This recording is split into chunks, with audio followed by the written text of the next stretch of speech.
Hello students, so this is our last topic for today's lecture. That is, we are going to discuss about the plastids which are found in all plant cells. As if we talk about the discovery, then plastids, they were discovered by scientist Haeckel. It is Haeckel. Haeckel discovered plastids, and where it is found, all of you know that they are found in mostly in all plant cells, right? Now if we talk about the types of plastids are of two types, and these two types are based on actually upon their composition, that what is present in them.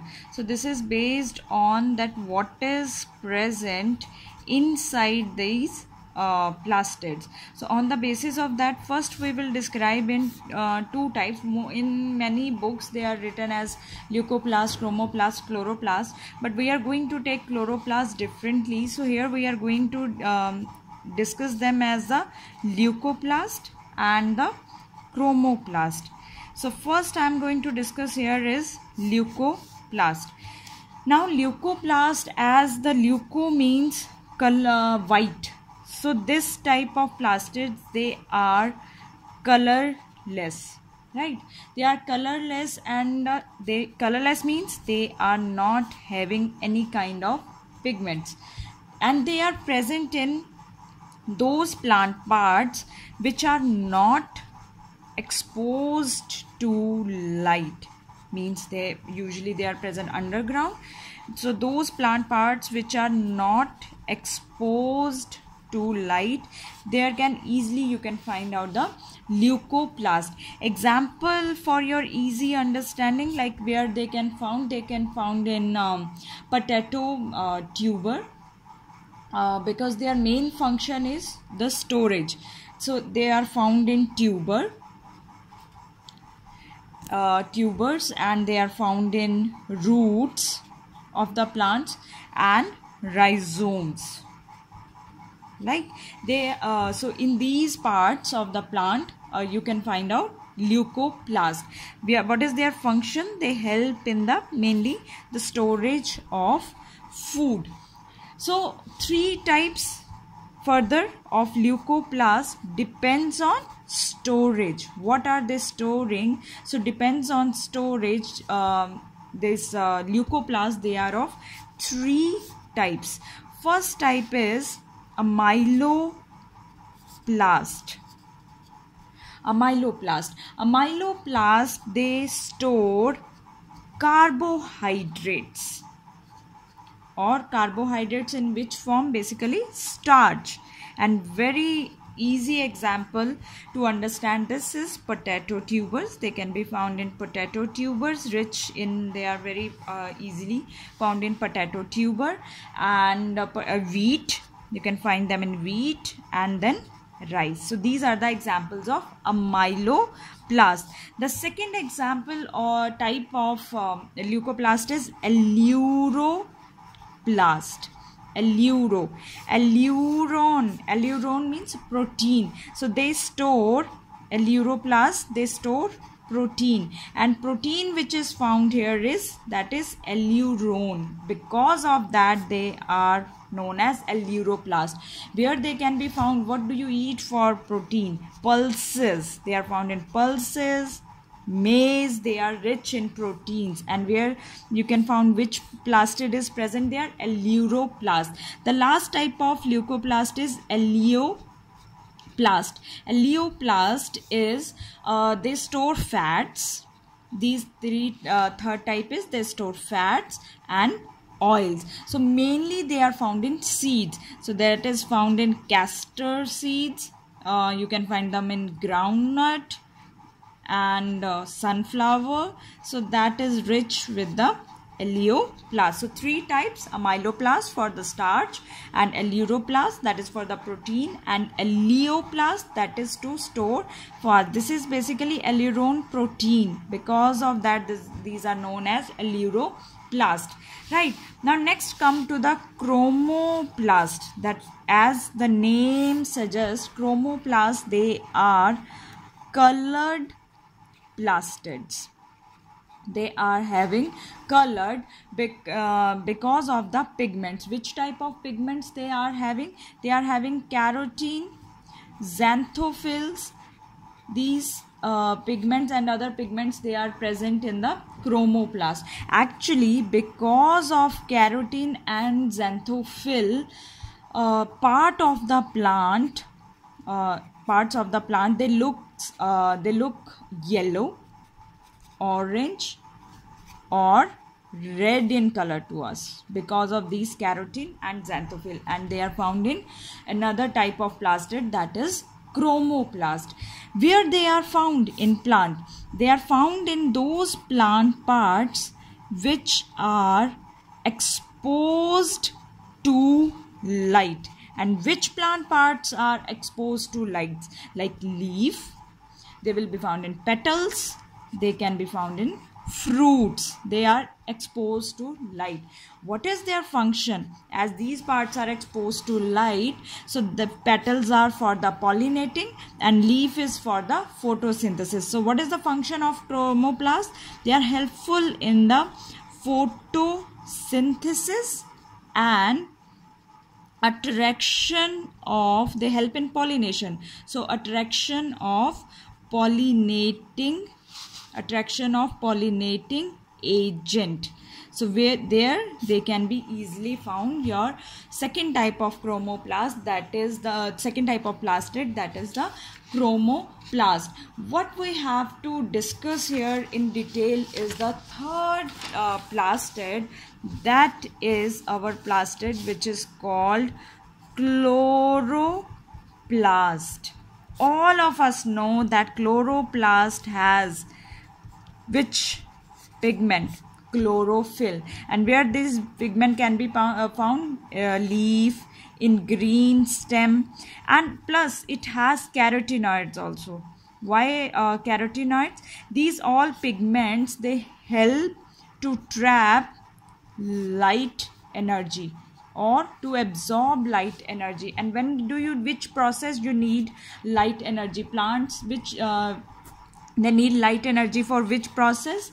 For the photosynthesis. So these pigments, they are responsible for the photosynthesis process and trapping the light energy. Now if we are talking about the chloroplast was discovered by scientist, very famous scientist, Anton von Leeuwenhoek. He was the first one who discovered chloroplast, right? And now let's talk about the shape of chloroplast.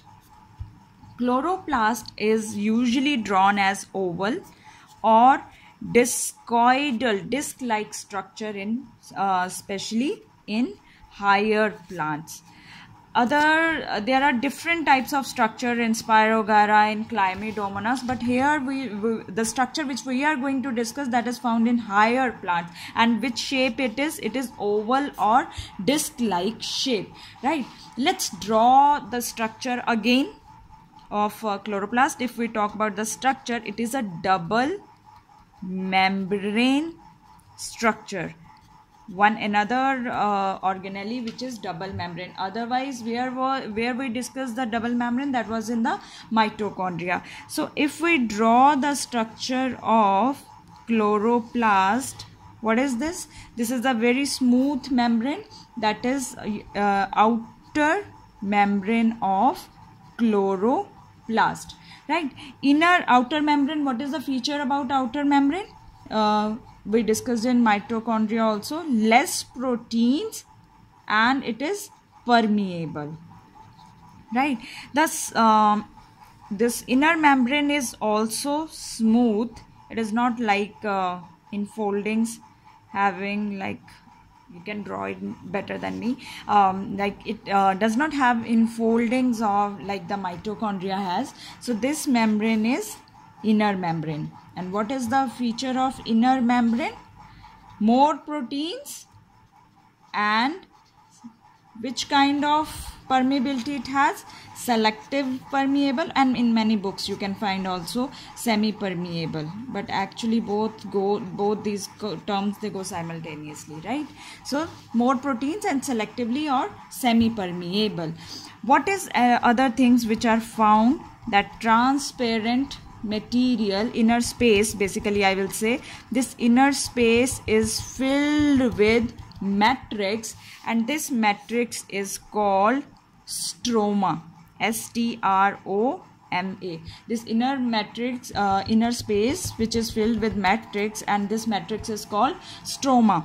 Now stroma is rich in enzymes. Which enzymes? Which play role in dark reaction. Here I am not going to discuss what is dark reaction and what is light reaction, but for your understanding let me tell you one thing, that photosynthesis happens in two ways. One is light reaction and one is dark reaction.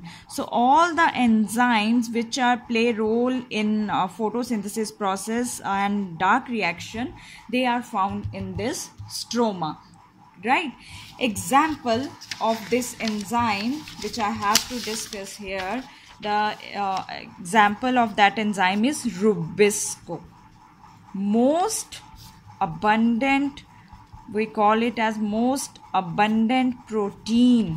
It is found in plants, most abundant protein, and it is ribulose biphosphate carboxylase or oxygenase. We will discuss in chapter that is photosynthesis in plants, where we will discuss that in detail, but here the purpose is to discuss the chloroplast structure. Inner membrane of chloroplast that shows some invagination like this, like these kind of invagination, they are observed in case of chloroplast. And on this membrane there is a stack. There are the different layers which form a sac or stack like structure, and each stack is known as, this complete structure is known as granum. We call it granum, right? This structure is known as granum. And again you can draw it here also, membrane with different piles, they make a heap, and there we will draw one more. We can draw it like this, one after the another, they form a pile like structure, right? And these are connected to the membrane also, and these are attached with each other also, like this. They have connection with each other also, and these connections, they are known as, when two granums attach with each other, then these connections, they are known as stromal lamellae. These are known as stromal lamellae, that is L-A-M-E-L-L-A-E. These are known as lamellae. And other structures which are present in chloroplast is again spherical, brightly stained, that is called our ribosomes, right? And here is present our circular structure, that is DNA. So which kind of organelle it is, which is having DNA also, which is having ribosomes also? So yes, chloroplast is also known as semi-autonomous organelle. Why it is known as semi-auto organelles? Because it has DNA as well as ribosomes. So it can undergo the replication as well as protein synthesis. Now let's see where chlorophyll is present. Here, as you can see, that is structure. I have not labeled this structure yet. The pile is known as granum, but this structure is single one is known as thylakoid, and chlorophyll is present in thylakoid. For your understanding, if I have to draw it, if let's see, if we have to draw, what is this? Thylakoid. If we have to draw thylakoid like this, this is the membrane, this is the another lumen, this is membrane, and this is the lumen of thylakoid. So this is membrane and this is the lumen of thylakoid. And chlorophyll, which play role in photosynthesis, it is present in membrane. Which membrane? Membrane of thylakoid, right? That is about the thylakoid. Now if we look to the stroma, what is stroma having? Stroma having so many things. Stroma has grana, stroma has circular DNA, stroma has 70S ribosomes, because of which it is known as semi-autonomous organelle, right? And where is chlorophyll present? Chlorophyll present in the thylakoid membrane. And which kind? And then stroma has another thing, ions. Which ions? Which were present in mitochondria also, divalent ions, magnesium, then there is manganese, then there is ferrous ions that are present in the stroma. So we have outer membrane, we have inner membrane, then we have this grana, this one stack, this structure, one structure. If I have to, for your understanding, I'm just labeling it. This one is known as thylakoid. When they keep piling upon one upon each other, then that is known as the granum. And this, with the help of that structure, with two granas, they are attached with each other, they are known as stromal lamellae. So this is all about the chloroplast, which we need to know at this stage. Next, see you on Monday, and then we will discuss the another organelles.